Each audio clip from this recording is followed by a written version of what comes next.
Now, in its 11th year, this is GabNet. Talk like you've never heard it before.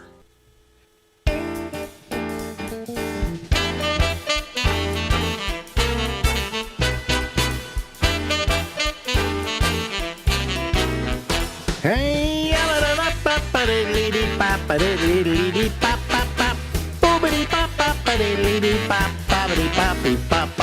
okay, live from Harlem in New York City.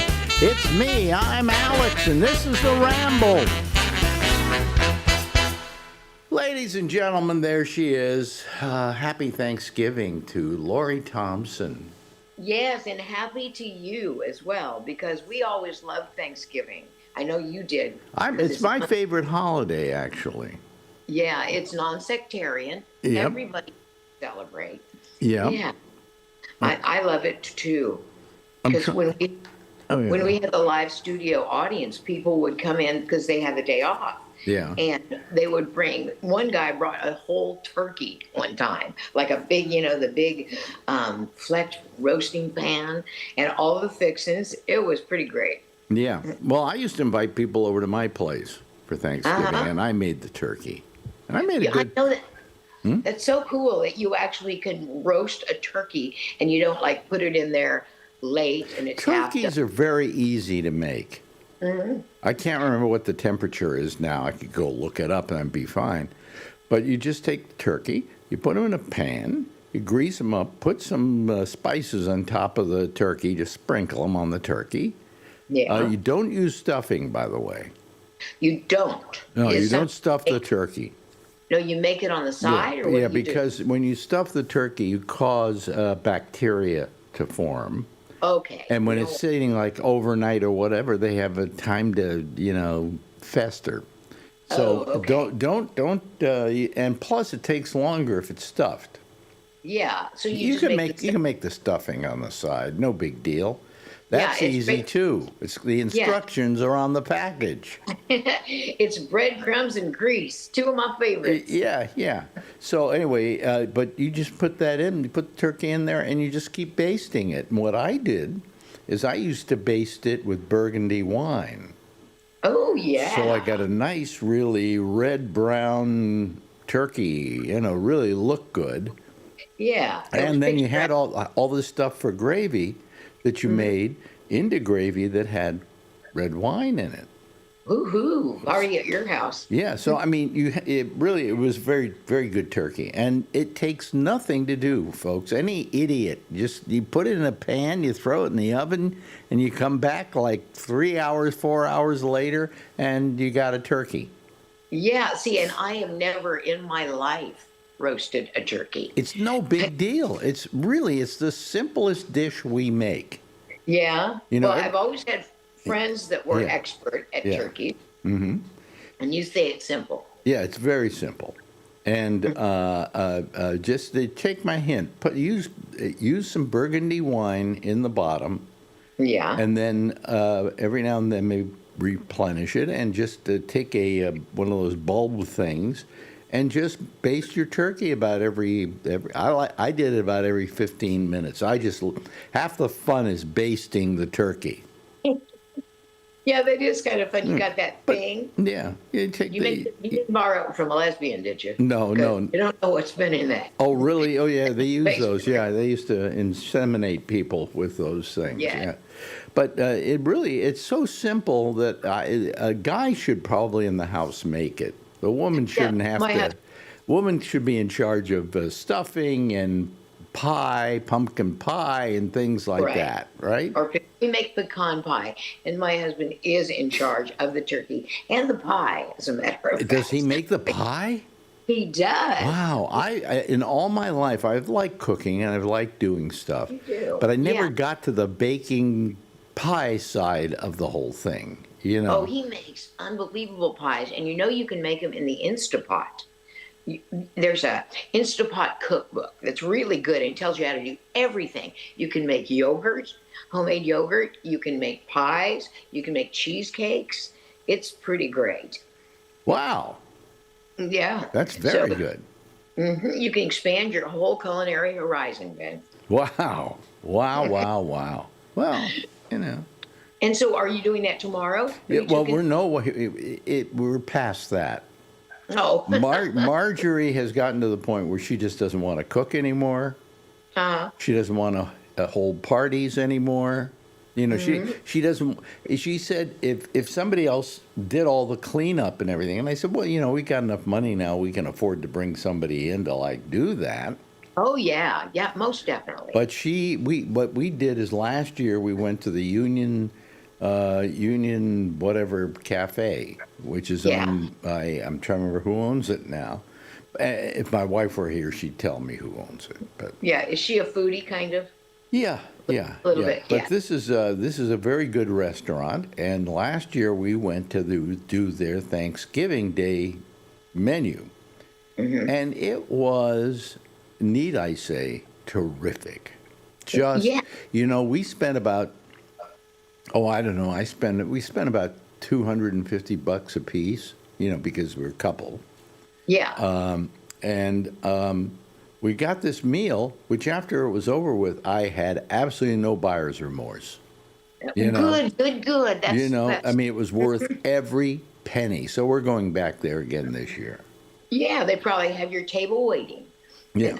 But so Marjorie doesn't do Thanksgiving here anymore. And, you know, I kind of missed that. You know, I miss the getting together with friends and putting a turkey in the center of the room and everybody gorging themselves on the turkey. Yeah. Now, do you pray? Do you have a Jewish prayer that you say before? No. No? No. Basically, in this house, we're atheists. Oh. You know. Okay. Well, we're not. We're not for organized religion. So why are we going to pray? You know, me either. Well, praise it's personal. It's between you and your concept. I pray personally, you know, but that's my own personal thing. But I don't feel I have to enforce everybody around the table to adopt a religious attitude. You know, that's true. Yeah, it's very, very. Because thoughtful. I never liked it when I had to do it. You know, I go somewhere and they go and let us pray, and I go, okay, I'll bow my head. I'll be a decent person. I'll bow my head while they give the prayer, and they give the prayer. Right? I'm Jewish, by the way, folks. I should say that before I tell this story. And they would always sneak something in at the end of the prayer. Okay, right. So they're going, and bless our families. That's good. And bless the people we love. Oh, yeah. And bless all the people we know. And, yeah. And then they go, in Jesus Christ we pray, amen. I go, what? What? What? You snockered me into this. Now, see, my dad had the best prayer ever. He said, Heavenly Father, we thank you for this day and this food and for every good thing in life. Done. Yeah. Okay. These days, name good things in life. There are a lot of people who can't say that prayer, you know? And we as people who at least have some amount of finances available to us, let's say. Yeah. We don't, you know, we don't have to worry about, you know, our health care or what's going to happen or whatever. We know we can take care of ourselves. All right. And that's a huge blessing. But there are people in this country who don't know where their next meal is coming from. I have friends, you know, who've worked all their lives who then say to me, I'm really worried. You know, I don't have the money to do this. And if we had an emergency medical situation, I don't know what we'd do. And sometimes they even say it to me, hoping I'll say, hey, why don't I throw a few bucks your way? But I don't do it. And the reason I don't do it is if somebody's got a financial problem and he's got to pay some bills this month and he can't get it paid, I'm not going to give him money for that. Because that's a systematic because problem. It's not going to help. Because next month the same problem is going to be there. What you got to do is work on getting the problem to go away. Yeah, it's a procedural thing. Something they're doing is inducing this problem. Exactly. And so if people would be, I really think we need to have more financial education starting in grade school because it's just been ignored. And I've been terrible with finances. I've been horrible. Me too. You neither of us know anything about finances. No, and you can leave it to your husband, but I can't leave it to my wife. She's the last one I'm leaving it to, because, all the bills Yeah. that I inherited when I married her were Yeah. amazing. Well, it's good that I married a person who came from the world of finance. They have things like pension plans and this matching stuff. It's wonderful.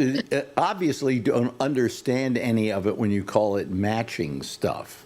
Yeah, that's when you put in your 401k and your employer will match it. Yeah, So that's the matching stuff. I see. Yeah. Okay, good. And I think one of our radio employers did that. Yeah, I'm pretty sure. I think Intercom did that. Yeah, do we have? I guess we had medical insurance at Intercom. Oh, yeah, we did. Well, now you had different things. You had a contract because you were the highfalutin big kahuna. Yeah. But even the regular people, yeah, it was pretty good, actually. Intercom took care of people. Yeah. But now they're Odyssey. Yeah, yeah. But who knows if they take care of them anymore? To that extent. It's corporate. You know what happened? What happened, it used to be you went to work for a company or something like that, and they'd say to you, okay, and we have a hospital plan, we have a medical plan, and you get that. So that was part of the inducement for you to go to work for them, right? And it made you feel better about working. Today they tell you that we have a medical plan, and we pay into it, and I go, good. He said, and you have to pay so much every month. Yeah. And I'm going, what kind of health plan is that? See, you should be paying for all of it. Yeah. Now, Ricky worked for Merrill Lynch, and they really thought they had that family approach. I think they were one of the last companies I know of to really think of their employees and treat them like a family. Yeah. And yes, it was really good. The things he tells me, I'm just like, are you sure? Well, I have a friend who, like your husband, worked for Merrill Lynch. And he got a terrible cancer. I can't remember what it was, but it got all taken care of. Yeah. They had a great medical plan for him. And Merrill Lynch has since been purchased by Bank of America. Yes. So things have changed. I know. I get these little things. Get a Merrill Lynch thing from us. Blah blah blah blah blah. My answer is screw you. Yeah. I'll get my own plan. Thank you. But I'm really happy that Ricky has the acumen that he has as far as finance, and that he worked for. Well, you like it that he has that acumen because you don't. Oh yeah, exactly. You don't. You don't understand money, and neither did I. Yeah, I'm very upfront about it. I still don't understand it. I have a company managing my money. Yeah, it's good. And they made me money this year. I get the same. I have the same amount of money right now that I had a year ago. Oh, really? The same? Hadn't gone up or down? It hasn't. It's gone down. It's gone up and whatever. Basically, I have the same amount of money I had a year ago. That's what the stock market does, Ben. It just fluctuates. Yeah. But I mean, they invested wisely for me, so I'm fine. My problem is, can I spend it all before I'm gone? I know. And the answer is no. Yeah. Come on, clip. Yeah. Snap. Yeah. So anyway, so what are you doing for Thanksgiving? Anything in particular? He's making the turkey, I would imagine. Right. Well, we actually go to our friend's house for all the big holidays. Yeah. That's one of the reasons we moved down here.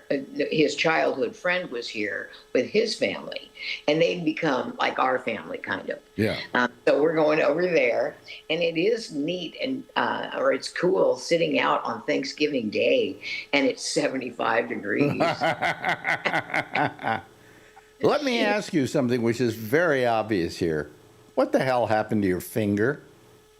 Oh, yeah, I'm sorry. I didn't even There's got to be a story. Well, hold that up so everybody can see it. Hold it up. Yeah, it was bad. I was slicing. Oh, you're doing that to keep it from bleeding. Oh yeah, keep it from bleeding. It was deep, man. But it's my own fault. I had a tomato. That's my new thing now. I love tomatoes, and I eat them constantly. Yeah, well, don't slice them. I guess you're not good at that either. No, no.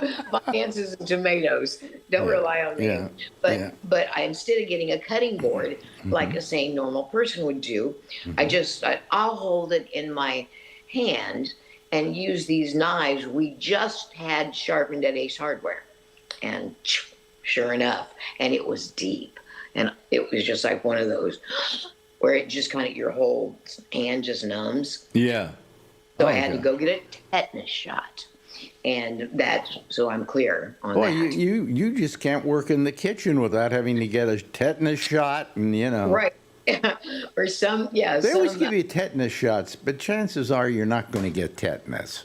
No, don't you get lockjaw? I don't know. I heard about that when I was a kid. You get lockjaw. It terrifies you. Yeah.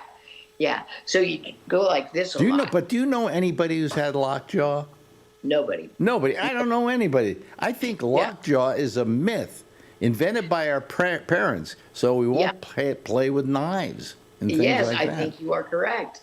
Because no, I know no one. In fact, I'll look it up on Google and have a report back. Well, I like the one, a dog just bit you, got to get rabies shots. Yeah, right. And I'm going, wait a minute, hold on a second. I got to get rabies shots? I'm trying to think the last time I ever knew anybody with rabies. No, but you know a lot of people who've been treated for rabies because it's expensive. No, but they don't get treated for rabies. That's a proactive Right, they get thing. It's not, nobody gets rabies. No, but the preventative treatment, $25,000 a shot in one instance. A friend of mine had bats. They found a bat in her house. Bats, there's a good chance they're rabid. Yeah. You know. So and this one, she had the animal control people, and this bat was very dehydrated, which indicated he'd been inside the house for several days. And the chance of a bat, especially one who's deprived of food and water, biting you in the night is so high. I know. And you'll never know it. You will never know it because it's that subtle. It wouldn't wake you up. Wow. This is what she told me. Yeah. Well, what they used to say to me was, well, if you get bit by a dog, we have to take the dog, cut his head off. Yeah. And then find out if he has rabies. And I'm going, you're going to cut a puppy's head off? What is this? You know? This is some puppy the rabies thing was always kind of a myth we had to live with. Oh, yeah, you got bit by a dog, you got to have the rabies shots, you know, and then they're like 25 shots over 5 days. I don't know, into your stomach. And meanwhile, chicken pox is running rampant so that we'll all have shingles when we get older. Here's what I don't know. I told you my shingles story. I got shingles, terrible case of shingles. Yeah, was it in your eyes? No. My eye, right here. Yeah, right here. yeah. And I went to a doctor that was up north in Mendocino. He basically wrote marijuana prescriptions, but he looked at me and he said, "You've got shingles." I said, "What?" He said, "Yeah, you got shingles." I said, "How do you get shingles?" He said, "You ever have chicken pox?" It was chicken pox, I think it was, yeah. Yes. And I said, "No." He says, "Well, you did." Yeah. You know, so I may have gotten, because I had a girlfriend who came down at 22 with chicken pox, right? That's interesting. Yeah. It was unusual. Was she a school teacher? Well, she became one. Yeah, well, because that explains. But that wasn't the reason she got it, because she wasn't a teacher yet.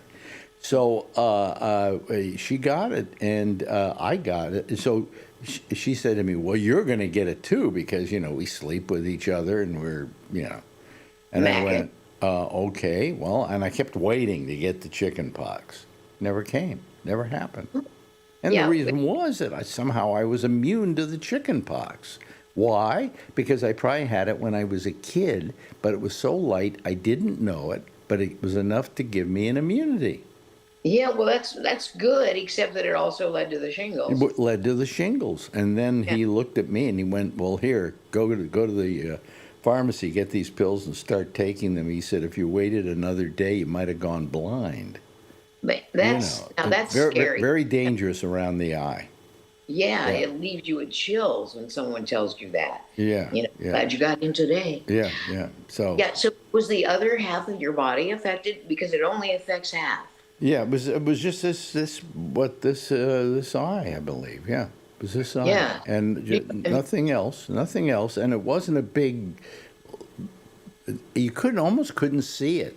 Just hurt a lot. Yeah. Did it go away with the medication? Oh, the medication just killed it immediately. Yeah. And then we went up to his apartment in Mendocino and smoked some really great pot. It knocked the rest of it out. Well, he was living up there at a time when it was still illegal, and the pot that you bought, okay, was like primo stuff. This was like right out of the plantation. Okay. The Emerald Triangle. Because back in the woods they had these plantations of marijuana. Yeah. And this was the good stuff. Yeah, Humboldt County and Bolinas was a good spot too. Yeah, but it was Mendocino. Yeah. Mendocino was the pot capital of the world. Okay. Yeah. But anyway. Their city seal was a marijuana leaf. Yeah. Wait a minute. It says, Bennett, you have now received a new message from Mount Sinai. What could it possibly be? What? Like the rest of us, we're all going to die. You have a new message. I don't know what the new message is. Yeah, but now you got these patient portals, and you got to have passwords and. Well, I love the patient portal though.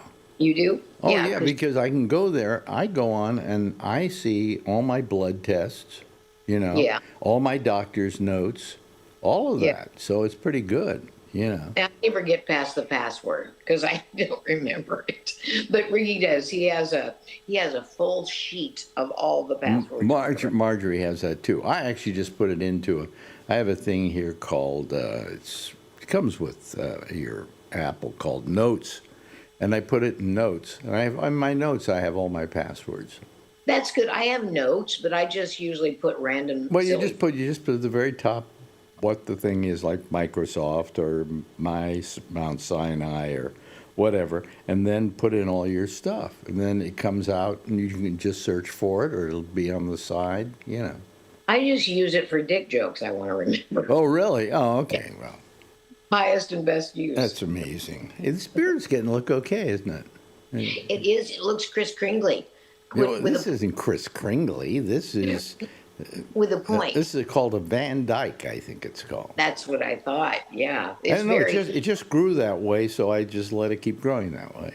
It's a classier one, isn't it? I mean, it seems like it is. I'm very classy with my. You are a classy man. Yeah, because I've always seen examples of that, and it's on sophisticated people drinking martinis, reading the New Yorker. Yeah. So have you made your plane? You made your plane arrangements already for California?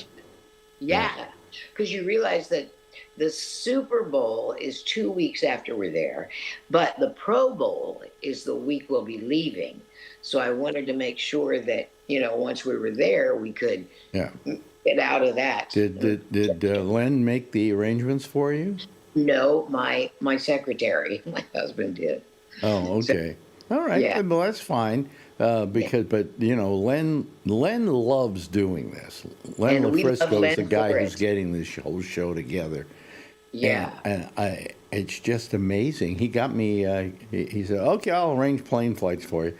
Look, we could send you because Marjorie has to go premium economy. That's what you said because of her back. So this is only a 5-hour flight, something like that. Anyway, but still, Anyway, so we go ahead and he says, okay, and he looks at it and he goes, well, you've got enough miles. We can put you in we can put you in what do you call it, business class. Yeah. And they got these little beds and everything in there and everything. So I said, sure, use my points. You can sleep in business class. What? You can sleep. They have these little bed-like things, just saying they do in first class. Yeah. See, because I used to be able to sleep on planes, and now I can't unless I, pop a Xanax or something. If I took a Xanax, I'm out. We went to China. China's a 15-hour flight. Oh man. I don't know how they keep the airplane up that long. But they fed us, and they this, that, and the other thing, and then about 2 hours, 3 hours have already passed, and then you take a Xanax and you fall asleep, and you wake up, you're in China. I think they should pass them out on the Yeah. runway. I'm sure Yeah, everybody brings them with them. I yeah, know that, they're fast. and it's really, it was a very quick flight for us. It was amazing, you know. Well, in Japan, if you fly to Japan, which I did once, they give you sushi as the onboard meal, Oh, and it was really? in a warm towel. We went China Air, and Yeah. they gave you some kind of horrible disease. I can't remember now. What, salmonella? Oh, I don't know, some kind of horrible disease like like the one they were making in Beijing, that we all Oh, got COVID. COVID. Yeah. So I'll take some COVID and a coffee, please. Thank Yeah. you. I'd like some Splenda with the COVID. Yeah, Yeah. a little splendid with COVID. Well, I didn't realize how prevalent that conception was that we'd gotten it from the Chinese until I was looking after a friend of mine's 5-year-old. And she said, I just wish that the Chinese hadn't eaten those rats. And I was like, what? She goes, that's why we have COVID. Yeah. No, they didn't eat rats. No. No, I know. And I'm like, that's what they're telling kids. Her parents were a little bit, no, her parent, I was See, thinking. everybody, and we were running over here, and I don't care. Everybody gets this idea, that China's like this faraway place that's not as advanced as we are. Oh, Okay? think again. Forget it. You go there, that's the modern city of tomorrow. Beijing is like some of the biggest buildings I've ever seen in my life. Not Yeah. that they're tall, but they're big. The Yeah. footprint is big. Yeah. Amazing. Just amazing. What did you go to in China? I mean, what were the attractions? What did I go to in China? Everything. We went to, we went out into the countryside. We went to a place called the Lee River, where all those big, tall mountains are, you see. Oh, it's really amazing. Just amazing. Did you go to the Terracotta Warriors? Everybody No, talks no, you have to go up. You have to go. I can't remember where you go for that, but it's not. It's not I'm a little. right. By the way, folks, I'm a little bit. What's the word I'm looking for? We're out of sync, but that's okay. I don't care anymore. I'm going to figure this problem out. I bought a much more expensive computer thinking I would get rid of it, and I didn't. So. Yeah, well, if this is the worst thing that happens to all of us today, then Yeah. we're okay. But Yeah. I just don't know if I can am I more a little bit You better. look pretty stinky to me. I don't know. Let me go back here and let's see here. Oh well. I that's think okay. that your friends will forgive it. Yeah, well, I just don't. I want to know why it happens. If I Yeah, could solve it. Can you call Geek Squad or something? Yeah, something like that. I Best call Buy. Geek Squad over Best Buy. Yeah, but you didn't buy that computer from us. Well, you're a Geek Squad anyway. Come on over. Yeah, you don't have to tell them you didn't get it there. Yeah. They told you They like to do on Big Bang Theory was they like to, for fun, go down to Best Buy and put on the Geek Squad. I didn't watch that show, but people that I know whose intellect I respect, watched it and loved it. Oh, I love that show. Everybody. Yeah. Yeah. There were a bunch of lovely people you like spending time with. Well, it's turkey time. Lori and I will be seeing each other in a couple of months out in California. We're going to two things. Yeah. We're going to a thing they're doing for the for Live 105. Yeah, Richard Sands, I emailed him and he emailed me back. Yeah, And they don't have the information yet on how you buy a ticket or how much it costs or whatever. Richard will tell you. Yeah. He got mine. Yeah. He's mine. So He's going to book mine too. Anyway, so what's happening is the day before my show, the Bay Area Radio Museum or whatever is inducting a Live 105 into the Bay Area Hall of Fame as a station. Yeah. As a station. So I figured as long as I'm going to be there, why not go a day early and go to that too? So yeah, because you got your jacket, see. I mean, you're an Oh, official. well, you should be in the Hall. This is what pisses me off.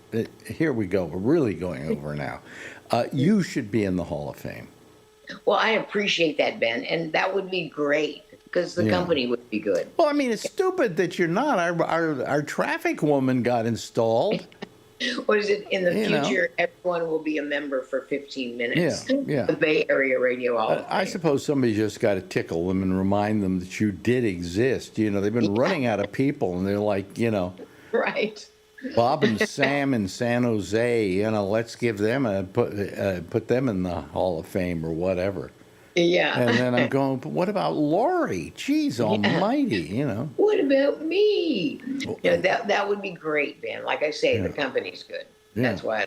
Yeah, well, I mean, I got mine in 2008? Yeah, I flew out there for it. We had fun. Yeah, 2008, something like that. And here it is, 2025, and you haven't gotten it yet? I know, man. I'm getting cobwebs from waiting around. So I mean, it's just there are a lot of people that have been installed in it that you should have been ahead of all of them. Well, I'm just looking forward to seeing everybody. I think that will be so. Oh, but you were just my assistant. That's all. That's You right. were I my- was just your girl Friday. You were my. Anyway, hey, listen. Have a happy Thanksgiving. You too, Ben. And we'll see you again next week. Ladies and gentlemen, the inimitable, Lori Thompson. Thank you, Lori. Bye-bye. Now, in its 11th year, this is GabNet. Talk like you've never heard it before. Oh, yes. Lori Thompson, as always wonderful to talk with her. And she better get into that Hall of Fame, I'm telling you. Hold on a second. I'm just trying to there we go. Okay. Hi. I was just trying to get the sound right or something. I don't know. I don't understand any of it. It's all technology, and I've lost all love for it. Okay? All right. Well, we got about 2 people waiting. By the way, this is our last show of the week. We're not going to do a show tomorrow because it's Thanksgiving, and, geez, I like to take time off, and then traditionally we've taken the Friday off as well. So that everybody can have a weekend off and go do whatever they're going to do for their Thanksgiving stuff.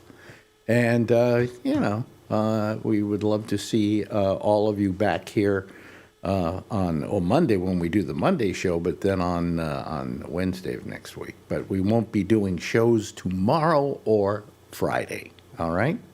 So that's that. Anyway, so I got, two people waiting to come on here. I guess that's it, huh? That's all we got? All right. Well, then we'll do it anyway. All right. Here we go. There is Charlie Wallace, and there's Mark Thorner. Hello, Mark. Hey, Charlie. Hey, Mark. Yeah. Hi, all of you. Of just the 2 of you, I guess. Wow, everybody else must be already on the road. It must be going off on vacation or whatever. I don't know. I have no idea what they're planning to do. But anyway, I'm hoping that we will take we'll get this all done with tonight, and then we won't have a couple of days. Okay. And then, should I not let anybody else on? Just make it the 3 of us. Whatever you want. Yeah. Just teach them a little lesson, Yeah. Anyway, so what are you doing on Thanksgiving, Charlie? Anything? I'm going to watch football all day. You're just going to settle right in. From the pre-show to the Lions game to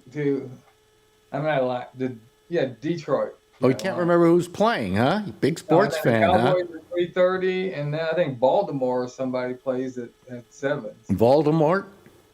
Yeah. There's always 3 games. Okay. So there's always 3 games. You know what I don't get, though?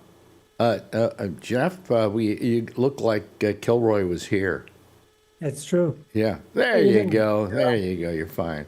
No, what I was going to say is, what about all those families of football players that like to have Thanksgiving at home with them? Well, they have to wait till they retire then. You know, I don't know. For what they get paid, I'll give up my Thanksgiving. yeah, but for what they get paid, yeah, they get paid a Yeah. lot. They get paid a lot of money, right?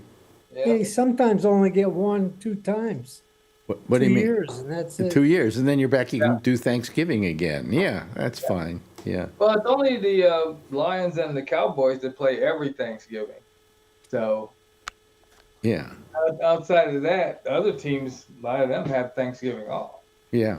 I never asked Mark. Are you a sports fan, Mark, by any chance? Any particular sports? Baseball and basketball. Okay. Okay. Yeah. I mean, are you really big time on them, or you just occasionally you want to know what's going on with the games and so I'm on? a diehard Knicks fan Mm-hmm. and a Brooklyn Dodgers, New York Mets fan. Oh, What can I tell you? wow. Okay. Okay. You know, I always used to say that I was always jealous, okay, of people who lived in New York because they had their teams. You know, and I was brought up in California. We didn't have any. You know, we had, as I've said before, we had the Pacific Coast League. And the biggest thing about the Pacific Coast League is that's where Joe DiMaggio started out with the San Francisco Seals. Yeah, Yeah. yeah, yeah. And then he went out to the Yankees, and we were all rooting for him because he was a local boy, you know. And his And then he got 56. He got hits in 56 games in a row. really, he was that good, huh? Yeah, Joe DiMaggio holds the major league record for consecutive games. To this day? To this day. Wow, wow. Well, I'm happy for our homeboy then. Yeah. You know, it seems to be a nice idea. You know, but we just didn't have this out in the West Coast. So, you know, you kids who grew up in Brooklyn, and you're a Brooklyn kid, right, Mark? Yeah, he is. You know, these guys lived in your neighborhood. Actually, that's very true. In Bay Ridge, Yeah. we had a couple of Dodgers, from what I've heard. Yeah, but I mean, most of the Dodgers did live in Brooklyn in those days. And kids in the various neighborhoods had as their neighbors. Yeah, we kind of had that in Chicago too. I mean, you know, there were White Sox and Cubs that lived in Yeah. the city. You know, Now in that's different- not the case anymore. No, they're too rich. They live Yeah. out mansions out in the country. Yeah, exactly. But, you know, I mean, it was, so we didn't have that in California. So we didn't have that, you know, that wonderful thing that went on between you and the baseball teams in New York. So, and you grew up where? You grew up in Chicago, right, Yes, I Charlie? did. Yeah. So you had the Cubs and The White Sox. Yeah. White Sox. Yeah, yeah. How about you, Jeff? Have you ever been a sports fan? Oh yeah, I love the Yankees. I was a Yankee fan from ever. Yeah. Now you grew up where? In Queens. In Queens. So people who are from Queens were like Yankee fans. People from no? Mets. What? Well, That's where Shea Stadium Oh, was well- in Flushing Oh, Meadow Park. well, I'm Queens. talking about before in the early Mets, days. yeah. Oh, yeah, Okay. looks like- yeah, there was no Mets at that time. Yeah, well, there were no Mets at that time. And, you know, it was and then, of course, was the other team in New York, which we forget about, were the Giants. Yeah. And they moved them out to San Francisco because they didn't want the Dodgers to be alone on the West Coast. Because they felt if they only had one team on the West Coast, then nobody would care. You know, they'd forget about the Dodgers or something. Where did they go? Oh, they went out to the West Coast. Oh, well, we never heard from them again. You know, so they literally paid the Giants to move out there in order to give the Dodgers a West Coast team to play. So, I know that much We were about. always happy that happened because New York had 3 teams and Chicago only had 2, and then all of a sudden New York had 1 and Chicago had 2. So Well, we were right what wasn't the what do you call it? Wasn't New York the only place that had 3 teams? Yes. Yeah, yeah. So, and I don't know, how big were the Giants here? Were they big, Mark? I guess they were, but I think I told you the story last week. My dad had the most interest because my dad was a New York Giants fan. He was not a Brooklyn Dodgers fan. Okay. And he made the most interesting observation about the Polo Grounds. Mm-hmm. He said it was falling apart when he used to go there. That's Yeah. how old it was. Yeah. And the city wasn't going to do anything about putting them in a better park, right? No. Not at all. What, but weren't they kind of like the Also team? Kind of, you know? There's Well, there's compared to Brooklyn, yes. Yankees and there's the Dodgers and there's also the Giants. you Yeah. know, they were the Also team. I think they were good once. What?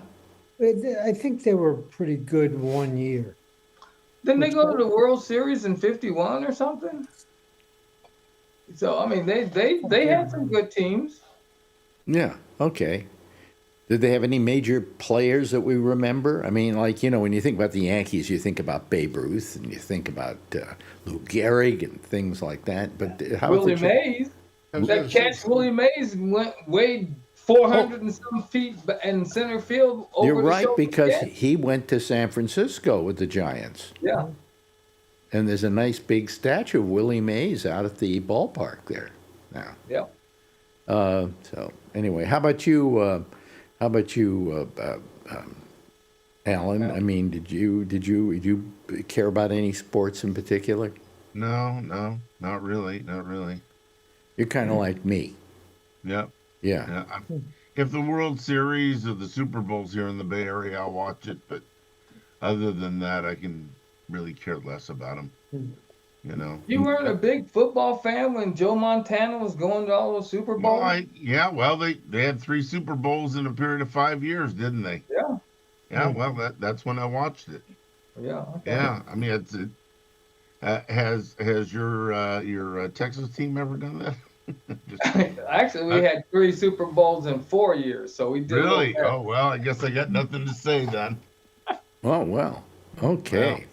Yeah. You're not. Are you into sports, Brian? Are you kidding? Why do me? we got to talk about I know, sports? I'm- right when it well, I'm comes? just- Charlie, I'm- you waiting to I'm- talk I'm again? We dragging talked you- about this on Monday. Excuse me for dragging you into the conversation.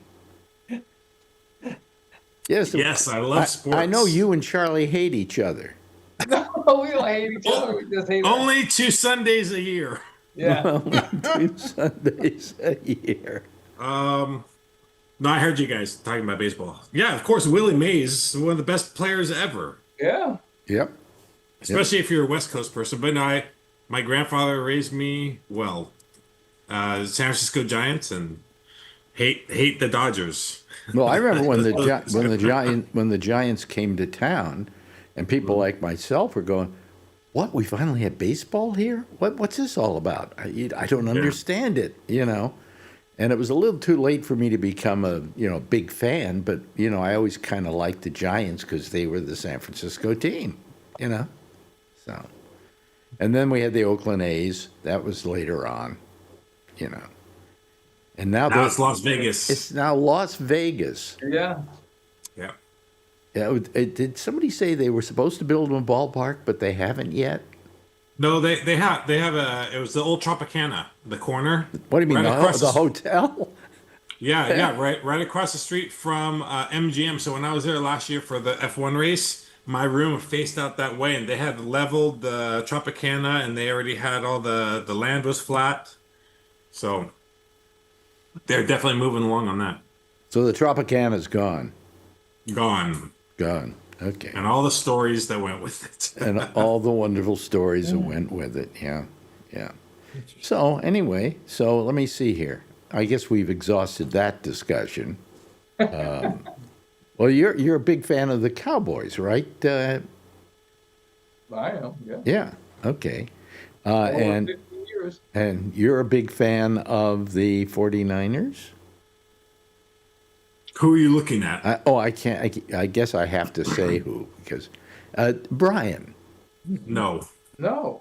He's an Eagles fan. Philadelphia Eagles. oh. Philadelphia Eagles. No, wait a minute. Now, how did you become a Philadelphia Eagles fan? Usually people root for their home team. Because I sort of rooted for the Niners a little bit, but no, because when I was growing up, my mom said, "Oh, the guy Dick Vermeil, who's the new coach for the Eagles, he was my coach in high school at Hillsdale High School." So she showed me 1960. I still have a 1960, 61 Hillsdale High School yearbook, and there's Dick Vermeil, head coach of the football team with the flat top and everything. So I just started watching from there, and then like three of my best friends in life, different phases, different times, different ways I met them, and they're all Cowboy fans. So football season, all my friends are different fans, so we all talk a lot of shit all football, and then it goes back to baseball, we're all Giants fans. It goes back to basketball, we're all Warriors fans. So Wow. football's always fun. Yeah, yeah. I just can't get into football. Never been able to get into football.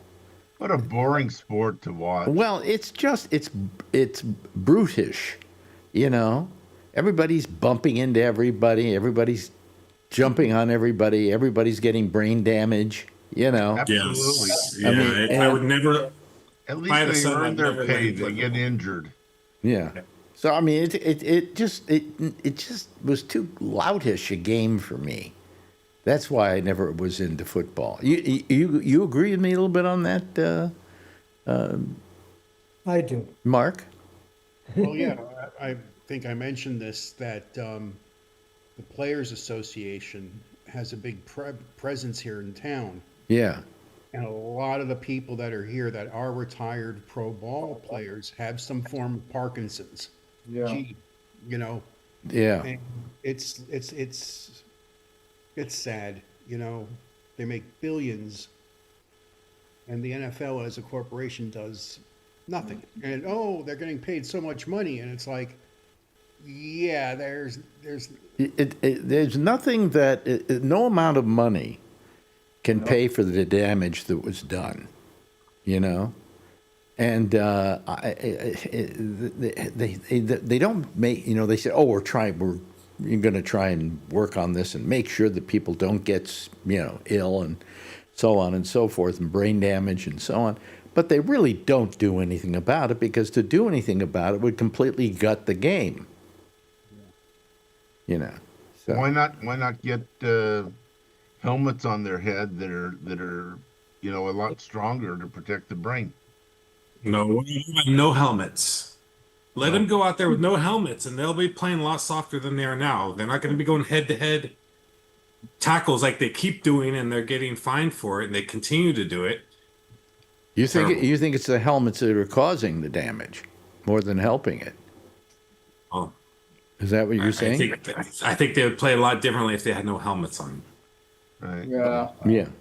I think Yeah, they they keep. dying if they had no helmets on. Well, then maybe they'd stop playing.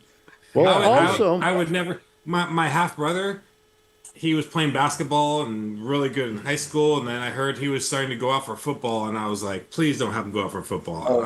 If I had a kid, I would never have him go out for football. Never. Never. Yeah, I was a mad basket case. My son played football his senior year in high school.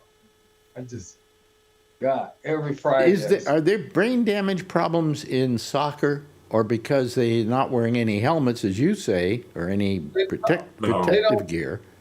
Huh? You can't tackle somebody in soccer, so they don't have it. They just flop. Yeah. They get In tripped and soccer, flop. they hit the ball with their legs or their head. Who gets injured doing that? You know. Yeah. So. I mean, I guess probably the only two more boring sports to watch than football has got to be baseball and golf. Oh, Baseball isn't boring. I agree 100%, Alan. good. No, Baseball and golf. Baseball is a wonderfully pastoral sport. Yes. You got to be in the mental aspect of baseball to really enjoy it. What do you mean Yeah, mental? What yeah. mental aspect of baseball? You You go know, out there and then you go out to the park. You have a couple of beers or sodas and some hot dogs, and you talk with each other. And then occasionally something happens, you know. But it's a very relaxing kind of. I mean, I enjoy whenever I'd gone out to a baseball game. Believe it or not, me, the non-sports guy, I enjoyed it. You know. To me, it's all right when somebody gets hurt with a baseball. Then they're earning their money. They're making way too much money No. for the amount of sports that they are. Yeah. No, but if you know baseball, every single pitch is setting something up for the next Yeah. pitch. The When you strategy. strategic, like I think what Charlie's means is, yeah, you just can't sit down and just sort of nonchalant watch it sometimes because when you start seeing like a World Series or playoff games, stuff like that, Hmm. every single little thing, brush back, Yeah. anything, something. Yeah. It's a much more complex Mark. game than it used to Yeah. be. Mark. Yeah. I was fortunate when my last apartment in Brooklyn, Gravesend, I was only a 20-minute walk to Coney Island. Now, why am I bringing this up? The inaugural year of the Brooklyn Cyclones, which was the A team for the Mets, had their inaugural season. This was like the first time in 50 years Brooklyn had a pro ball team again. So a friend of mine, we stood in line to get season tickets, $150. Can you believe that? And we got seats behind home plate. Wow. Well, what we didn't know was that other members of the Mets organization were sitting around us, including someone that had a radar pistol to clock the speed. Yeah. Of the And baseball. I'm looking, and it's the head of the pitching staff. The, the owner of the Mets is sitting next to him, and I'm hearing conversations. I mean, and it's real interesting, how they look at the prospects. And I'll tell you, there was something very cool about having a 5,000 seat stadium, small, intimate, Yeah. where the ticket prices weren't going to bankrupt you, and I felt like we were watching baseball. I mean, these were young kids, some of them were on their last hope of getting into the top tier, Yeah. playing their hearts out. And who was the first game against? The Staten Island Yankees. The Staten Island Yankees? There And was my such a God, thing? Yes, there is. Yes. Are they still there? Yes, they are. It's, again, Does anybody they're know a- they exist? I never hear of them. they're not, they're like Yeah, whatever the I know lowest the is. game. It's like, but You the never heard of point Round Rock is, Express either. Brooklyn smashed I mean, it was like revenge. It was like 50 years of no baseball in Brooklyn, Yeah. and it was like, oh, it was great to see it, and it was just great being able to walk to a ball stadium and see a game, and that to me was baseball. You say they were a great team, huh? They still are. I don't never heard of them. Look okay, where I it's live. okay, there's the New York Penn League, which is like the oldest minor league, Yeah. it turns out, and it's a short season. But then I find out that the players go to other Mets-owned minor league teams to play. They keep them busy. They're paid pretty well too, and they want these guys to come up to the main squad eventually. But I mean, Well, somebody just wrote in here saying on the chat, Staten Island Yankees are no longer anymore. oh, damn! This is back in 2001. Wow, because every night my wife always watches the sports at the end of the newscast, right? And they never mention those teams. They never mention the Cyclones. Still there. They're still in Coney Island. Really? Yep. Who do they play? With themselves? No, like I said, there's a whole league out there, Alex. Well, I know Minor league. there's those secondary leagues. They were called the minor leagues, I believe. Yeah. Yes. And I know that a lot of times that's where they got their players for the main teams. These teams that were the minor league teams were out there really letting people get their stuff together and seeing how well they did, and sometimes they moved them up to the main team. Well, the best example is Jackie Robinson. I think he was with Montreal. Whatever the farm team up there for the Dodgers were. Yeah, yeah. But it's amazing that it was just so cool, Alex. That was like the last year I was in New York. I was a New Yorker, a Brooklynite before I moved. And when they went to the final, their version of the World Series, the interruption was 9/11. They say, somebody also says here, the same guy says the Yankees AAA team is now the Scranton Wilkes-Barre Rail Riders. Yeah, that's right. They replaced the Red Barons. Someone knows their stuff. So Why do they time the ball? What? Why do they time the baseball? Why is speed in the baseball important? Because you got guys like Nolan Ryan that throw the ball 100 miles an hour. Oh, yeah. Right, but what does that do for the game? Does it make it more interesting or more dangerous? It makes it harder for the guys to hit the ball. Oh, okay. and Okay. it's amazing. Some of those guys were I mean, everyone was clocking above 90 miles an hour for you Wow. know, and I'm like, I think when I threw out the first pitch at at an athletics game, which I did. Don't laugh, I did. I think it clocked me at something like 15 miles an hour, something like that. Yeah. 1-5, yeah. The thing now, I was listening to something from this last season, and they're having more pitchers, and their the count of pitches over 100 miles an hour now. It's pretty crazy. So, yeah. Really? Wow. Yeah. Well, I mean, it was quite a thing back then, when I got the chance to go out to the ballpark and throw out the first pitch in a Giants game.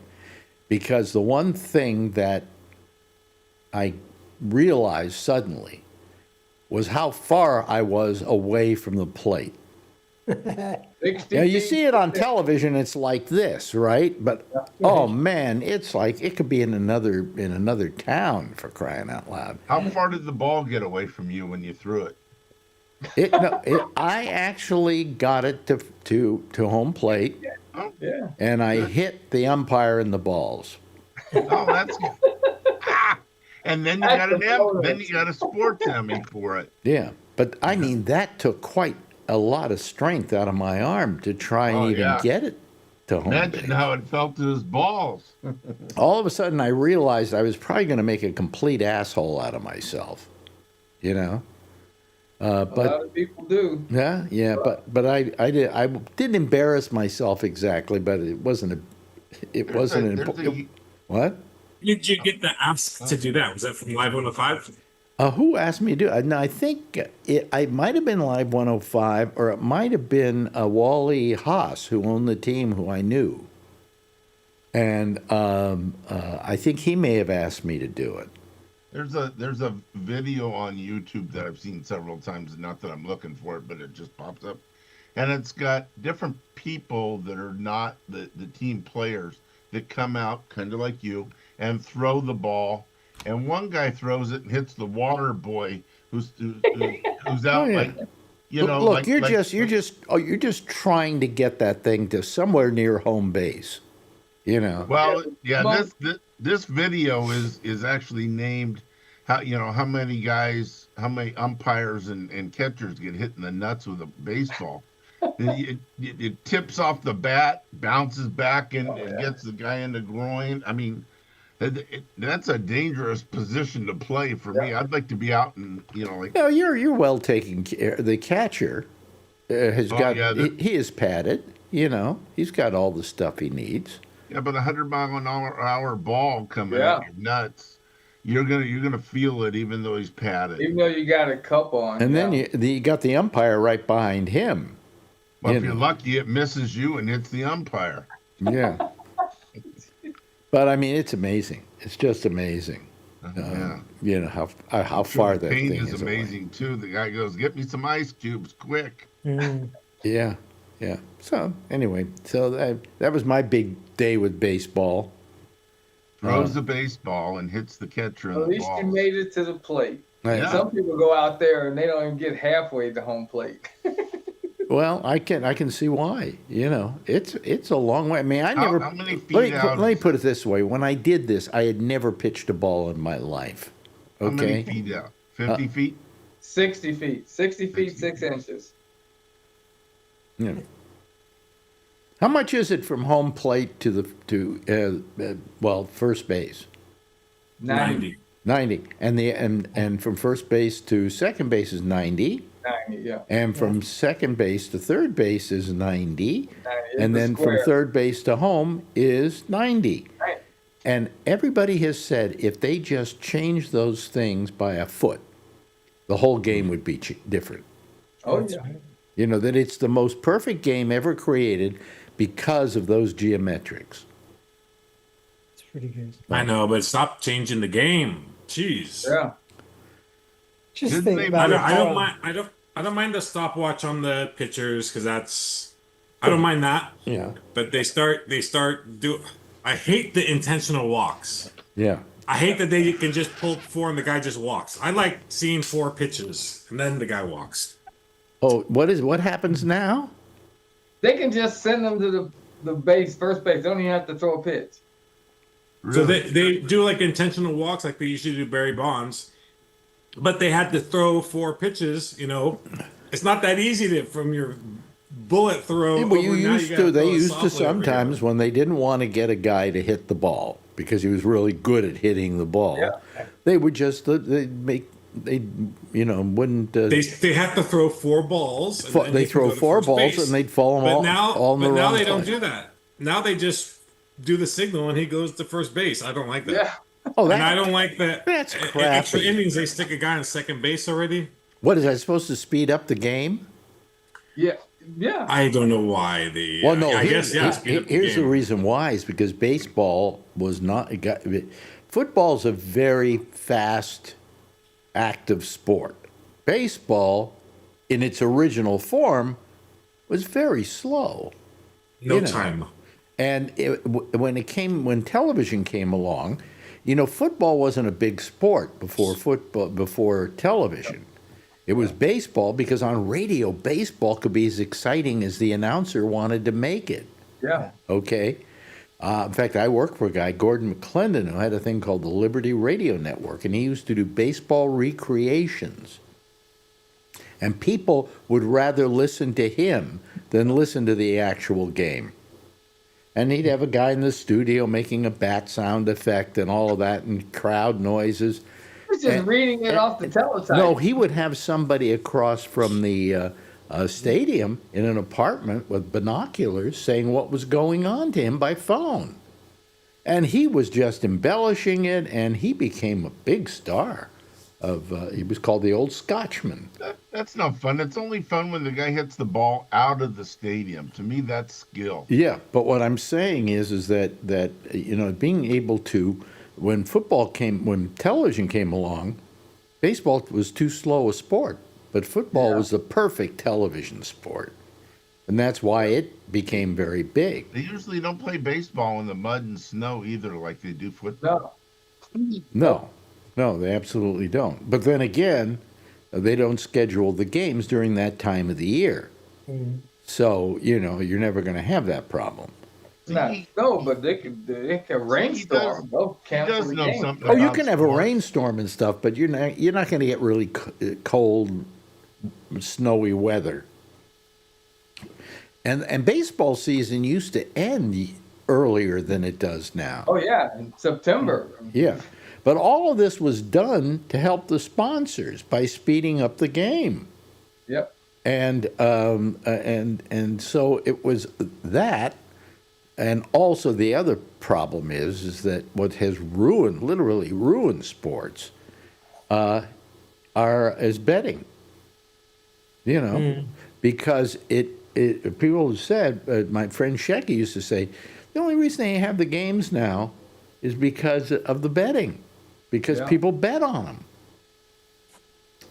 and it's not great. You know, it's not terrific. And but you know, the reason they sped up baseball, and that was part of speeding up baseball, Brian. You know, so whatever. I liked it when you have to the pitcher tried to pitch fouls at the at the batter because he wanted him to go to first base, where they maybe could get him at some point, but they didn't want him there having those big flies out of the stadium.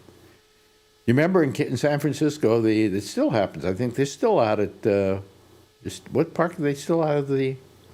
Yeah, they hit him out of into the McCovey Cove. Yeah, McCovey Right. Cove they call it. People are in there. Right field. People are on boats wait outside Yeah, there yeah, in the bay to catch the ball. and they do a lot of times. Well, yeah, But- when they get into that area. Yeah, but anyway, so it's a sport I kind of had a love for, even though I didn't have a home team or anything like that, because I like the history of it all. I like the lore of it all. I mean, Ken Burns' baseball, I just love. Well, we could change this a little bit. How'd you get your sports, Emmy? You don't remember the story? I Oh. don't. I don't think I've ever heard it. Oh, I grabbed it out of a baseball guy's hands. No, how I got it was the Emmy I've got is for a show. It was a group Emmy. Okay. We did a show after the Beta Breakers called the Beta Breakers Wrap-Up Show. And that show was put up for an Emmy. Oh, And it got an Emmy, and all the people who participated on it got an Emmy. okay. All right, and that's how I got it because I was part of it. I was kind of comic relief on it, and that's how I got my Played some clips sports. from that once, I believe, or you put them up on YouTube or something. Yeah. It is on YouTube somewhere. I Yeah, don't know because I where. remember seeing it. Yeah, Well, This is you guys got this because you guys ran the Beta Breakers. no. No. We did a wrap-up show on the Okay. Beta Breakers. The end of the day, After. they did a whole thing wrapping it all up, and one of the things on the wrap-up show was a little 5-minute bit I did on how to run the Beta Breakers, and it was a whole thing where I was like standing by the side of the road trying to hand out sandwiches to runners, things like that. And I was very funny. It was a very funny bit, and but I got it, and everybody else on the show, or at least most of the people on the show, also got an Emmy for that. It was a group Emmy. So That counts. the second Emmy I actually got for some stuff I did on a show called Log On TV, and I used to do these bits, and we sent a reel, and actually it was voted for in I think Seattle, if I'm not mistaken. Because what they would do is all the people in San Francisco would vote on the town that was like somewhere else. So there would be no prejudice in the voting. They would look at the work and say, this is either good or this is bad. So I got that. So that's how I got my second Emmy. You never worked in Seattle. No, Right. no. No, but they voted up there because then they didn't know who Alex Bennett was. They didn't know who any of the other people were. And then they could just vote based on the work rather than on any, there are always local prejudices. If they did it in San Francisco, people go, oh, I don't like Alex Bennett. He's my, I don't know. He's my nemesis in broadcasting, so I can't vote for him. Well, the hell with you. So that was that. Anyway, so nobody's doing anything interesting. What are you doing? Did I ask you, Mark, what you're doing for Thanksgiving? My sister's significant other is throwing a dinner, so I'm having it over there. I want to know more about the restaurant you and Marge are going to. It's the Union Square Cafe. Interesting. Owned by, is it Tom Colicchio who does it, owns it? And it used to be in Union Square, but then they lost their lease, so they moved somewhere else. Yeah. And we went last year, and we had their Thanksgiving dinner. And when the bill came, it was a nice, hefty bill. Yeah. And I got to tell you, not a moment's of buyer's remorse. It was that good. That good. So we're going back again this year with the same friends and making it a tradition. you know. We used to have Thanksgiving here, you know, invite people over and so on. Marjorie got tired of cooking. She got tired of cleaning up the place, you know. And I said, well, you know, I said, we can't hire somebody to come in and do all the cooking and to do all the cleanup and everything like that, you know. Said, we now have that kind of, you know, fuck you money, so why don't we do it? We could do it. And she goes, nah, I don't want to do it. I'd rather go down to the Union Square Cafe. And so that's where we're going. But you know, it is a nice meal. It is a great meal. I can't argue with it at all. But so what are you doing, Jeff? I guess you going somewhere, or you staying home? Yeah, we're going to my daughter's place in Boston area, and she's gonna have like 20 people there or something. Do you drive up there? 13. Do you So we'll drive? drive up there. Oh boy, that's got to be a mess. Yeah. Yeah. You know, I would not leave town for anything on Thanksgiving. I mean, it's all like the movie Planes, Trains, and Automobile all over again, you know. No, it's pretty easy. Hopefully. Hopefully. Yeah. Yeah. But and let me see here. What are you doing for Thanksgiving, Alan? Going to my mother's. Going to your mother's. Does she cook a turkey? No, my nephew cooked it. I guess who lives there. He's Oh, look, 20 it's the Invisible Man. Yeah. Hello, I'm the Invisible Man. This is a better look for you, Ray. You ought to maybe you get more work this way. Yeah, it's unique. Yeah, no, you know how you get rid of that, don't you? Yeah, I know. I'll get rid of it. Oh, I'll okay. just go rid of All it. right.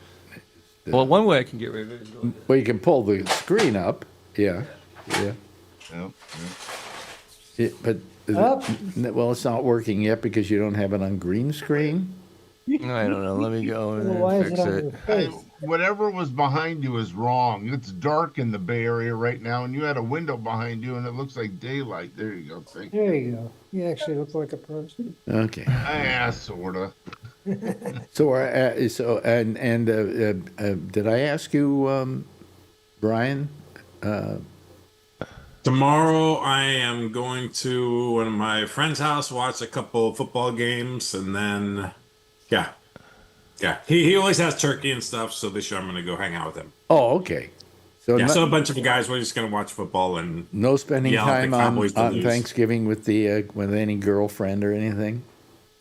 No, I went to San Francisco with one today. Yeah. I love the way. You got a little booty book, you know. She's not available. Call the next number down type thing. No, I'm only seeing one now, so I narrowed it down to one. This is when she lives right near you, Ray. Oh, yeah? Yeah, she lives off San Antonio and like Alma, right in that area, right off of El Camino. I'm not. Very close, right? I'm probably not telling anything out of school, but I bet she's Asian. What gave you that I idea? think so. Yeah. But the good news is I ran out of Vietnam, so I'm in a different country. You're now. in a different country now. What country are you in now? Korea? China. China. Oh, very nice. Very nice. She's a fashion designer and has a business, and yeah. Wow. Yeah. She's going to support you? So, It may have to soon. no, it's really cool. So yeah, so we had a good day today. That's good. And she had, actually she has a 13-year-old son. We've been seeing each other for a little bit now. She has a 13-year-old son, and Adrian came with us, and her son came with us. So they were in the back seat playing games all the time while we drove up to San Francisco. So it was a good day. Really good day. So Adrian doesn't have to become annoying? No, they can be annoying to each other. The kids in the back. Yeah. Yeah, they about the So same. yeah, so works out really well. They about the same age and so on? Yeah, he's 13, but they play the same games online and stuff like that. So Yeah, it was Oh, really good. good. Good. That's cool. They're in the back doing 6'7", 6'7". Yeah, shit. everybody's doing that. I don't Well, understand that. yeah, you're not supposed to. No. Oh, You're That's an right. adult. You're not supposed to. Not for Okay. us. Kids do this, number one, to annoy their parents, Yes. and it doesn't mean anything. I don't know. How did it start? Where did it come from is what I wonder, Yeah, I don't know. But 6'7", 6'7". Yeah. So And- when you were 19, Alex, you were surprised that there was a baseball team in San Francisco, right? I wasn't surprised there was a baseball team. I always knew there was a baseball team Yeah, in San they knew it, Francisco. but Well, the Giants showed up there in 1958, and I took your 58 minus I was 18. I was 18 at that time. 18, 19. Yeah. That But was- when I was a kid, it was the what do you call it? Seals? The San Francisco Seals. Seals, And where did they yeah. play? They played out of Kezar. Kezar at Golden Gate Park. Yeah, Keezer. Yep. And Kezar Joe DiMaggio. is Kezar Yeah, we still talked about that. Kezar still there, isn't it? Yeah, they use the high so. schools use it. Yeah. Yes. Yep. Yeah. Sure is. Wasn't that in Dirty Harry? Where they were- Yeah. Yes, you're Yeah, absolutely where they right. chased that guy across the field. Yeah. That was Kezar Stadium. In fact, Dirty Harry, the end of that movie takes place in a brick pit or whatever, Yeah. brick factory. Lumber yard. No, a brick factory. Oh, was it Yeah. Rick? Yeah. And that place had a brick kiln, a huge brick kiln. All right. So when they went out of business, which was shortly after Dirty Harry filmed there, some people bought the place and turned the kiln part of it into a restaurant. And it was a terrific restaurant to go into. It was all, inside it was round, still sort of slightly smoked walls, and it was really cool. Really cool. Financial district. We just drove through. We stopped at Chinatown, of course, with the Chinese girl. I got some Chinatown. So, and then we went to dinner, but we went by like Bank of Italy. Bank of Italy. It's called the Bank, and it's a nice restaurant downtown San Francisco. So yeah, a Bank lot of those old America pla- used to be called Bank of Italy.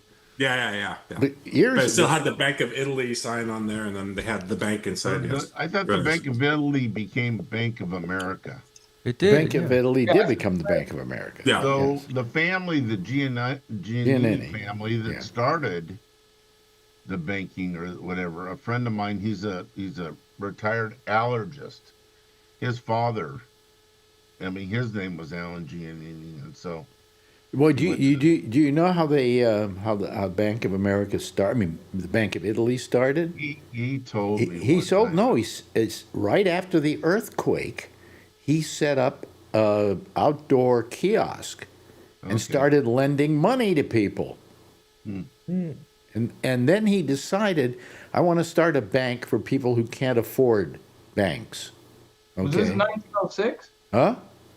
This is like in 1906 is when Bank of Italy first kind of had its Wow. Yeah. Okay. beginnings. Right. Yeah. Yeah. Alan, my retired allergist friend, his last name is Giannini, is around your age, Alex. So Mm-hmm. this was his father or his uncle or something like that started it. So Yeah. nice guy. Yeah. Nice guy. No. But and it was a great bank for years. It was meant only for the people in those days. The only people who could borrow money from a bank were very wealthy people. And he started a bank saying, "I'm going to start lending money to people who aren't wealthy." And it was quite a new thing in the banking business. So anyway, When that's I was a terrific. kid in San Francisco, like all the Italian people I knew and my family and everywhere, that's all they used was Bank of Italy or Bank of America. Yeah. Yeah.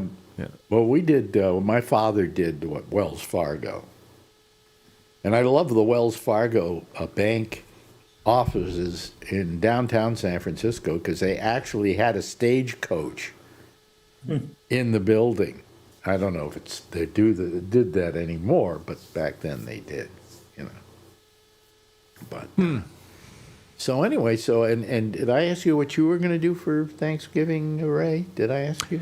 I'm going up to Pengrove near Petaluma, just with my family that lives up there. Yeah, yeah. Yeah. It's nice to spend it with family. Yeah. You know, Yeah. I don't. We don't have any family, so. Well, Marjorie does have a brother who lives down in Florida, and we're keeping it that way. You know. So anyway, we don't have family anymore of any real sort. I don't know if I have any family left. I had family. Right, your parents found you in a little baby thing on the doorstep, right? That's right. No, but up in Albany, I had relatives, cousins. Albany, so New York, but or you know, Albany, they were the California? same age I am, and I don't know if they're still alive or not. You know, Wow. and I don't know where to get a hold of them. So, you know, I haven't seen them in years and years and years. But I don't have anything against them. I just never felt any real reason to call them. I guess. You know. So anyway. I guess we've asked everybody what they're going to be. I didn't miss anybody here, did I? Oh, okay. So I guess I would have to ask the final question that we would always ask on this show on the final day before Thanksgiving. What are you saying, Brian? What are you thankful for? That's right. Charlie, what are you thankful for? I'm thankful for GabNet. I wouldn't have any life at all if it wasn't for GabNet. Wow. Wow. Well, I'm happy I could be of some kind of service here. Yeah. Yeah. How about you, Mark? Thankful? What for what? My health. Your health? Good. Yes. Your health is good. Yes, it is. Yeah. Yeah. And you're how old now? 65. 65. Don't worry, it'll get Oh, a worse. youngster. Yeah. Wow. He's a youngster. I'm 64. You're 64. Health problems at all? Oh, Yeah. Yeah. We all have I got my share, believe me. Well, what are you thankful for? Me? Oh, I'm thankful. Like headphone my for? family. I have a house. I live Yeah. in a nice neighborhood. Yeah. Yeah. You live in one of the old Eichler homes, don't you? Yeah. Yeah. Yeah. Yeah, it's great. Love it. They Oh were, yeah. That was the original tract homes out in California. And they Yeah. all had things like radiant heating in the floors. Yeah, I have the radiant heating works. Years ago I put the best pump you could buy in. I'm so glad I did that. Mm-hmm. It works perfectly. Wow. Wow. And I got to ask our good friend Jeff, what are you thankful for? I'm always big thankful for my wife, Yeah? my kids, and my Yeah. grandkids. And your grandkids. Okay. And let me see here. Did I say, Alan, what are you thankful for? I'm thankful that I don't have a wife, don't have kids or grandkids. Actually, I wish I had kids. I mean, I'm You just don't want the wife that goes along with That's them. right. I don't Exactly. want the wife. Okay. I'll That's it. borrow one. Well, I'm thankful that, like Charlie said, and Mark, I'm thankful that I'm fairly healthy. Although I just got all my blood work and testing, and everything looks good. But you know, I'm older than you, Mark. I'll be 67 next month. But I'm pretty healthy for somebody that weighs 6'7". 6'7", that's what it means. 6'7", That's right, 6'7". 6'7". Yeah, but somebody that at my weight, I'm not diabetic, and my A1C is 5.3, good. which is really good. And finally, Brian Neary, what are you thankful I usually for? say I'm thankful for my job, but I don't have a job, so I'm just thankful for everybody on the panel and thankful for the country of Asia. Well, I feel Continent of Asia. Sorry, the continent of Asia. well. I feel thankful that I have you as friends, and I don't usually think I have friends, but you are friends in a very real way here. You know, it's just We will see in the will. That'll determine if we're really friends. Yeah, who's the real friend? Yeah, really. Anyway, everybody, give a big wave goodbye, and I'll give a big wave goodbye at you. Okay, there they go, ladies and gentlemen. That's our citizen panel. Wait a minute, hold on a second. Let me just go here. Yeah, there they go. Have a nice Thanksgiving, everybody. Anyway, that's it for now. I'll see you again, next Monday when we do the pop-up show. And then next Wednesday we'll be here. Let's see, next is Amy Manuel. She's got the intersection. She'll be taking your calls. And if you want to call her, you can go over to our gabnet.net page.